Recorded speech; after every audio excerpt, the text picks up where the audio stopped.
아나운서 중에 유행어가 있는 분은 거의 없는데요.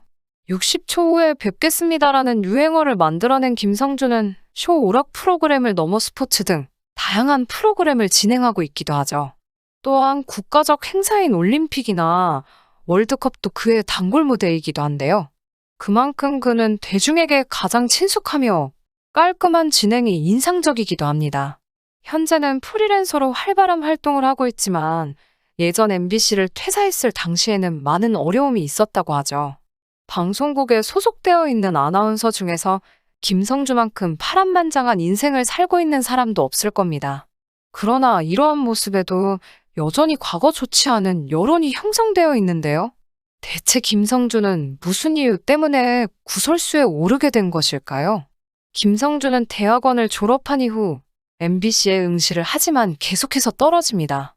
그래서 어쩔 수 없이 케이블 방송국에 취직을 했지만 그 케이블 방송국마저 부도가 났죠. 결국 김성주는 회사를 살리기 위해 1년에 거의 1000건에 가까운 스포츠 중계를 합니다.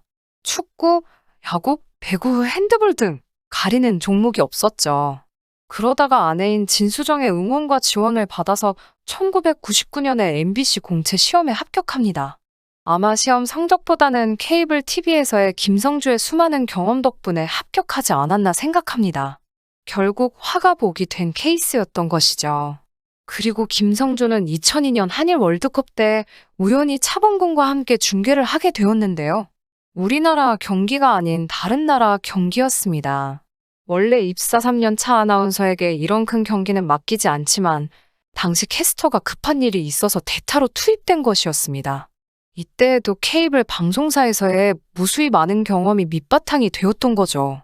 케이블 방송국이 부도가 났을 당시 목에서 피가 나올 정도로 중계를 했다고 하는데요. 회사 부도 후에는 모두들 뿔뿔이 흩어졌기에 중계를 맡을 사람도 몇몇이 없어서 김성주가 많은 경기를 맡을 수밖에 없었죠. 이때 인상적인 경기 중계로 한국과 터키의 3, 4위전까지 맡게 됩니다. 비록 결승전은 아니지만 우리나라 경기로 국민들의 관심을 받던 중요한 경기였고 이 경기에서 김성주는 합격점을 받습니다. 그리고 2006년에 비로소 비상을 합니다.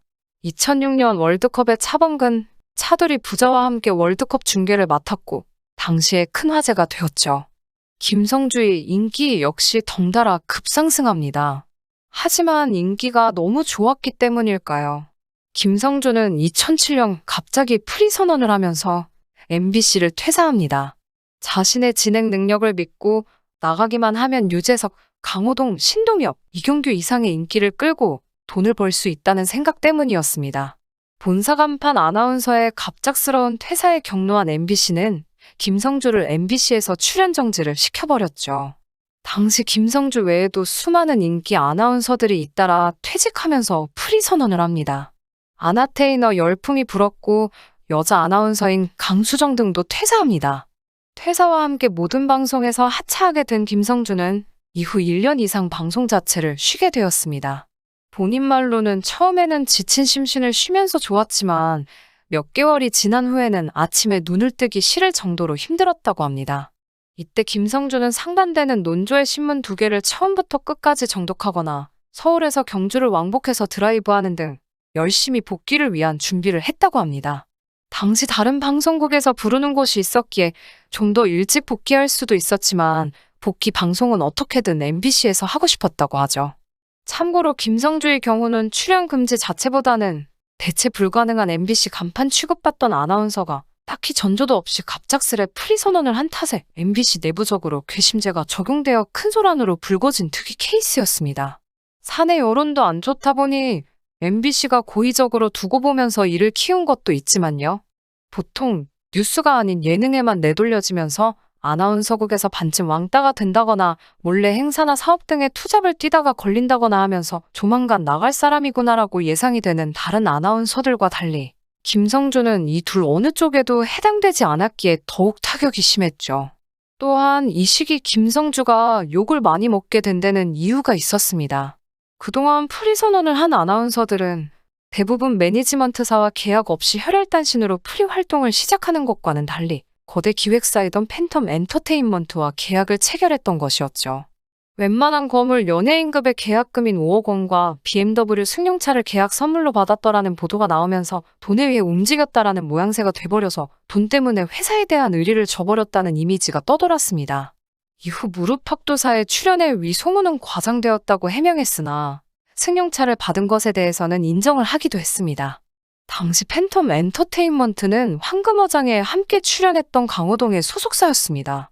실제 프리를 선언할까 말까 고민하던 시기 강호동과 이에 대해서 많이 상의했다고 하는데 당시 강호동은 예능계는 만만한 곳이 아니다 라며 김성주를 말렸다고 합니다.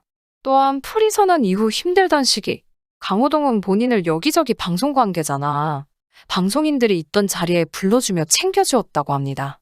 결국 이런저런 사정들에 MBC의 심기를 건드렸던 것이었죠. 과연 누가 잘못한 걸까요? 김성주의 입장에서 보면 억울할 법도 합니다.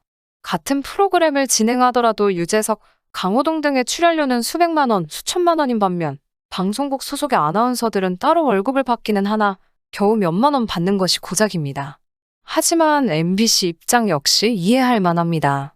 신입 아나운서를 뽑아서 훈련시키고 방송을 통하여 인지도를 쌓게 해주었는데 이런 공도 모르고 직원이 출연료를 더 받기 위해 방송국을 뛰쳐나가는 형국이니까요. 게다가 출연자들의 출연료가 올라갈수록 시청자들이 지불해야 하는 직접적, 간접적인 시청료는 더 많아지게 됩니다. 그렇다고 시청자들의 부담을 줄이기 위하여 방송국에서 언제까지 직원들의 직업 선택의 자유를 제한할 수도 없고요. 어쨌든 이런 세 가지 면에서 아나운서들의 퇴사는 무척 민감한 문제입니다. 지금도 많은 월급을 받기는 하지만 그들 역시 인간인지라 다른 잘 나가는 연예인들에 비하여 상대적인 박탈감을 느끼니까요. 그러나 김성주는 프리 선언 1년 후 MBC에 복귀하게 됩니다.